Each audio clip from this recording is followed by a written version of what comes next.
Hey guys, Navitz here. I am going to go through a video on how to play Luna in patch 7.00. So I'm going to watch a replay of mine that I had from a couple games ago.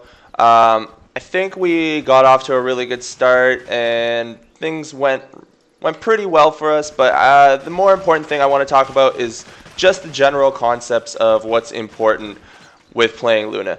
Now I want to actually talk about starting items. I love this starting build right here. Whoa, let's drop that.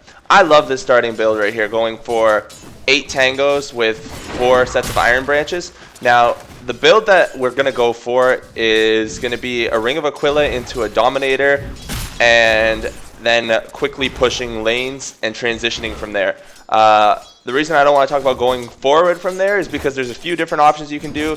I don't think I've done the best ones necessarily all the time, and also I know that this game I'm going to miss some last hits. I don't want to talk about it. But let's go and just watch my point of view and speed this up a little bit. So this build I really like because, one, you get 1 extra iron branch. You need 2 for your magic stick, you get your circlet, and then all you have to do is you go to your side shop, you buy your magic stick, and you're set with a wand. Really, really good on Luna as a carry because it gives you an extra Lucent Beam sometimes if you need it. It can save you in a tight situation. And rarely do I find that on Luna you need to have the salve instead of the tangos. Overall, more healing, and you have money for 1 extra iron branch, which gives you double the healing from 1 tango, so you can tango yourself up. Now, my Winter Wyvern, he gets us a kill here, I think, pretty soon, but whatever, not too important. The things I want to talk about is actually how you should be playing Luna. Now, I learned how I should be playing Luna when I was streaming. In case you guys don't know, I stream twitch.tv/Navitz. There's a shameless plug right there. But I was playing Luna, and one of my 6K viewers was watching, and he's telling me I'm playing Luna all wrong.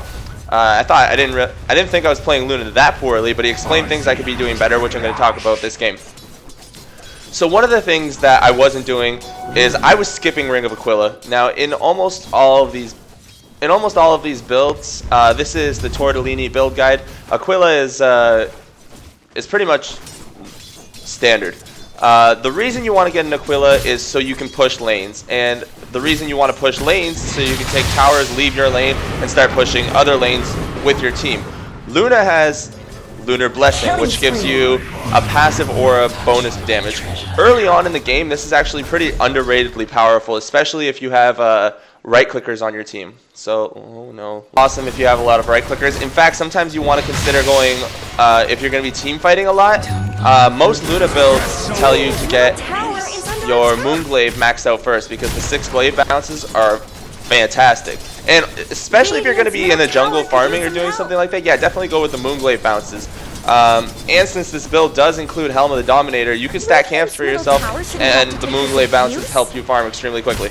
But the one thing that you don't consider is the bonus that you get from the Lunar Blessing on a right clicker. Like, let's say you got a Juggernaut in the off lane, or somebody else who's a right clicker. I don't know. I've been seeing a lot of Medusa in the off lane lately, actually.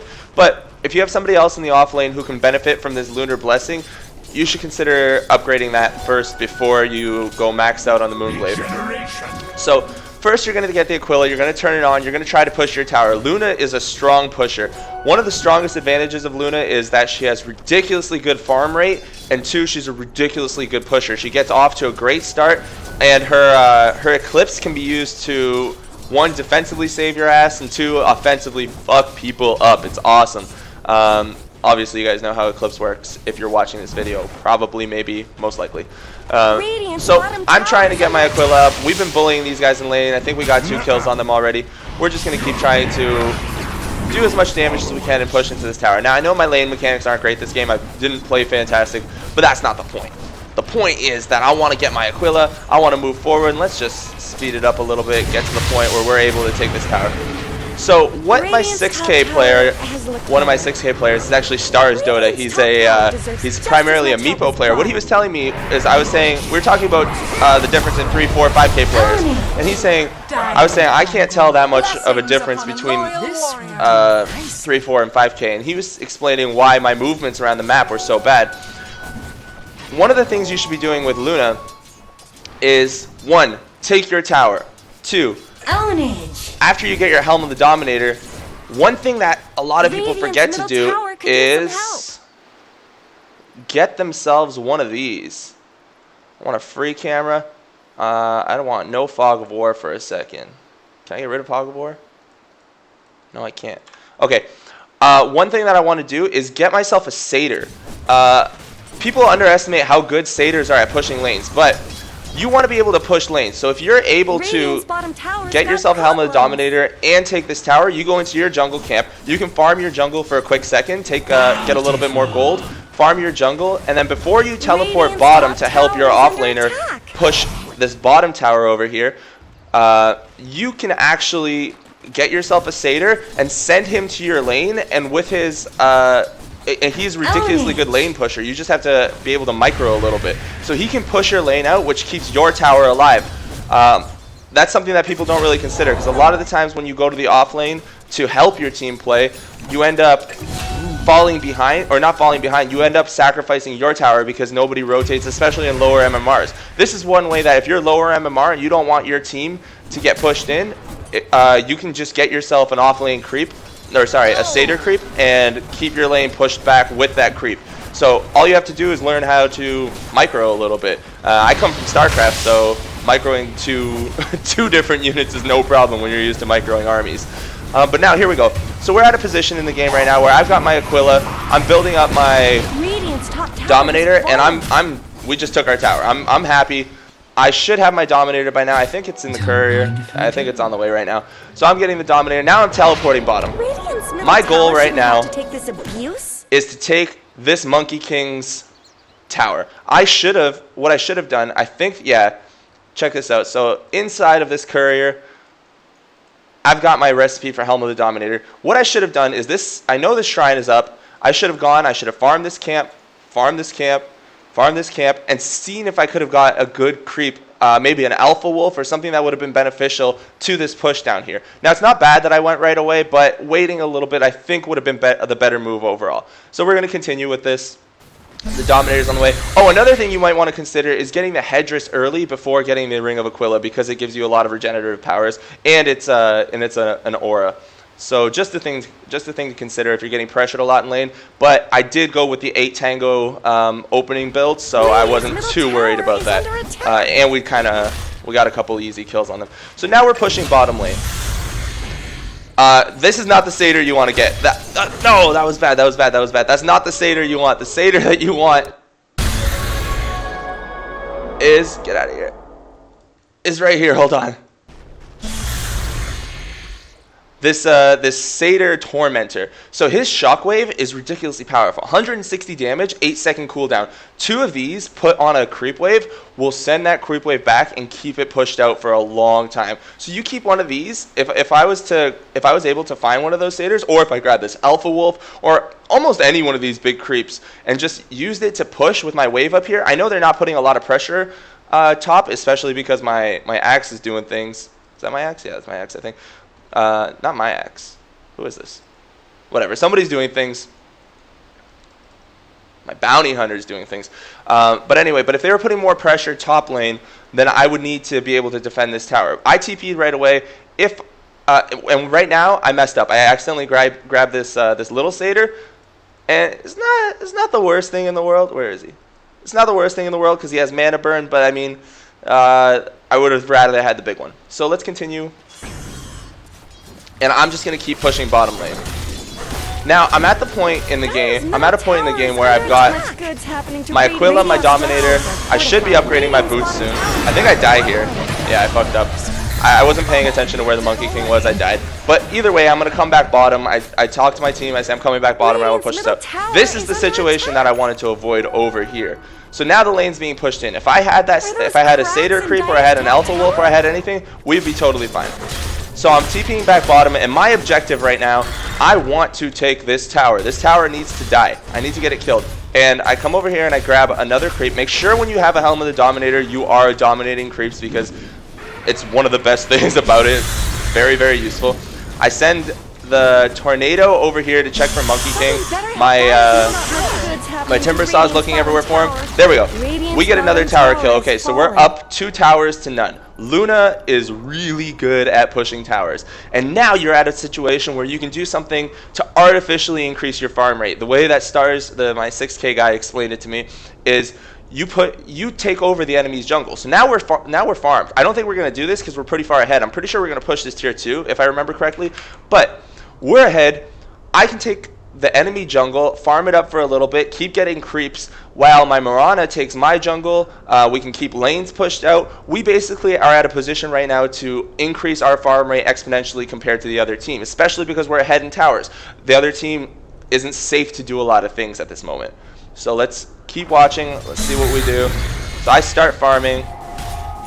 And I should be getting my treads. I think I bought them and had them delivered to me. And I think at this point what we did... Oh, okay, no. We didn't go bottom. I thought we were going to go bottom. Looks like we're going to go take mid instead.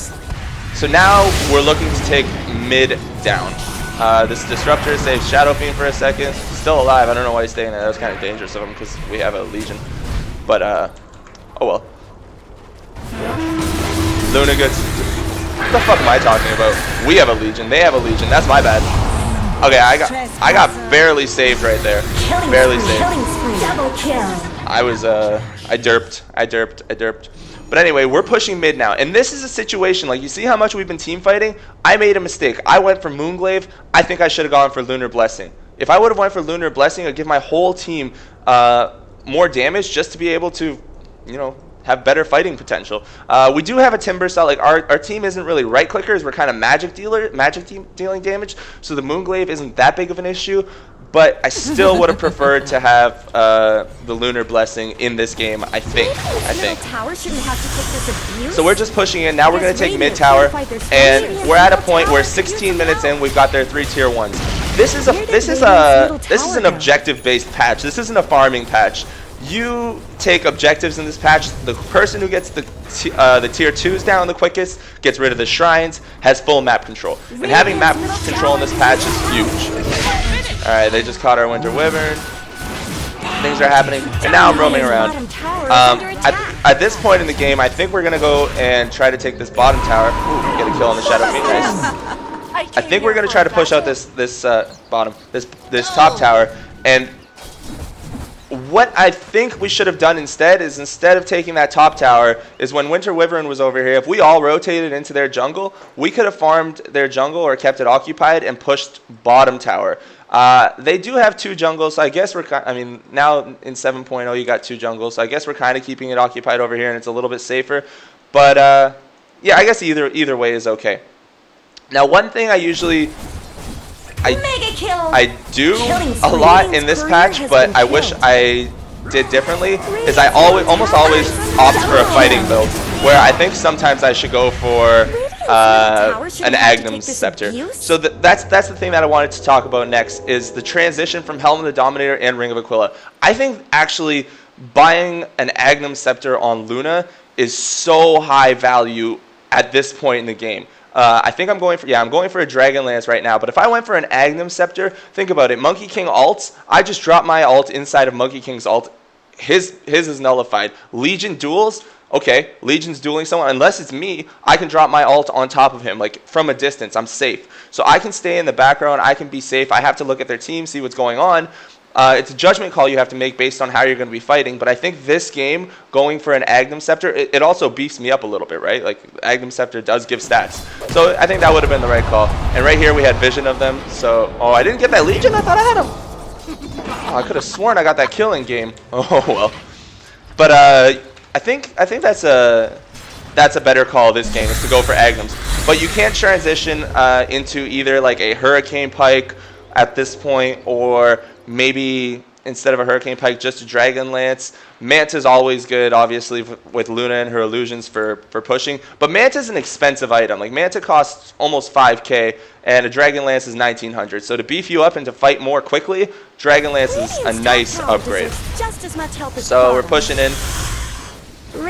Oh, and obviously the additional range is fantastic. Staying away from heroes like Aghs and Legion and Monkey King, just the range, just not be getting right clicked by them.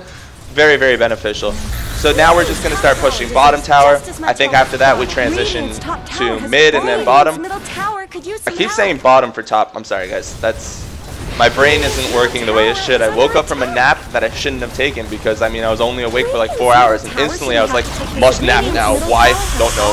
Okay, so we take mid, and now we're just transitioning. Like, we're just going objective-based gaming. So we took everything, going bottom, trying to push this out. Timber gets a solo kill over here on Legion. I'm real happy about that. Love my team. And yeah, we are stomping this game kind of, but the point of the game is kind of is still the same. It's a little, obviously this becomes a little bit harder if you're getting wrecked, but with this build, it's harder to fall far behind because you're going with so many early game items. So you've got your wand, you've got your Helm of the Dominator, which gives you aura attack speed and aura health regen. 8 aura health regen is actually really beneficial. I'm pretty sure Helm of the Dominator is pretty broken this patch. But look what we've done. So it's 20 minutes into the game. I'm coming top to defend, but we've got all of the tier 2s, and now what we do, we take shrines. After we take shrines, we have full map control, and all we have to do is defend our towers. Whenever they're being pushed in, defend them. One thing I'm not doing well, I am not dominating enough creeps. I should go to the jungle, I should get creeps. I should go over here, and this Dark Troll Summoner, freaking awesome for ensnaring people. Just go to the jungle, get yourself a creep, put him in lane, put him in a lane that you're not in, and have it being pushed in. Keep him near a tower if he's in danger. Put him near you, grab an Alpha Wolf. Alpha Wolf, so high value, wherever the F he is. How much passive? Yeah, 30% bonus damage. Like, that's ridiculous. Grab yourself an Alpha Wolf, have yourself some fun. And now at this point in the game, I don't think we need to go any farther. We've pretty much won it. I'm pretty sure my team goes a little ham as fuck over here. I was telling them to back out because there's only 3 of them, but they really wanted to fight. And I went top. We had no idea that this Shadow Fiend was up here in the jungle. But yeah, that's kind of the point of it. So the rest of the game is pretty self-explanatory. Item transitioning, I didn't do that well. I'm going for Manta next. I think instead of Manta, going for Aghs would have been awesome because we're fighting so often. We've got all the pressure on them. Manta will help me push in lanes, but we're already doing that. We got a clear advantage. At this point in the game, all we have to do is take shrines, keep map control, go to Roche. So take all the towers, go Roche. Oh, that's the other thing I didn't talk about very much in this video at all. Take Roshan. Take him. Kill him. He's easy to kill with Luna. Luna is so strong. Has the Lunar Blessing, especially if you got somebody who can tank it up. Like, you got a Winter Wyvern who can cold embrace you, and a Timber who can just kind of sit there. This guy, he can arrow him. We got the power with Luna to take Roshan pretty much any time in the game. So whenever we win a team fight, Roshan has to be on your mind. That's something that you have to be constantly thinking about, telling your teammates, go kill Roshan, like when you guys win a team fight. Okay, guys. I think that's going to be it. So look, oh my god, this screen looks awful. Normally I have a green screen and everything looks so much better, but today I don't. I've been having internet issues. So anyways, if you guys enjoyed the video, hit the subscribe button, follow, go to Twitch, go to YouTube, go to Twitter, whatever you guys want. I hope you enjoyed it. I'll be doing more videos soon, and that's about it. Good luck, have fun with your games, and don't be toxic.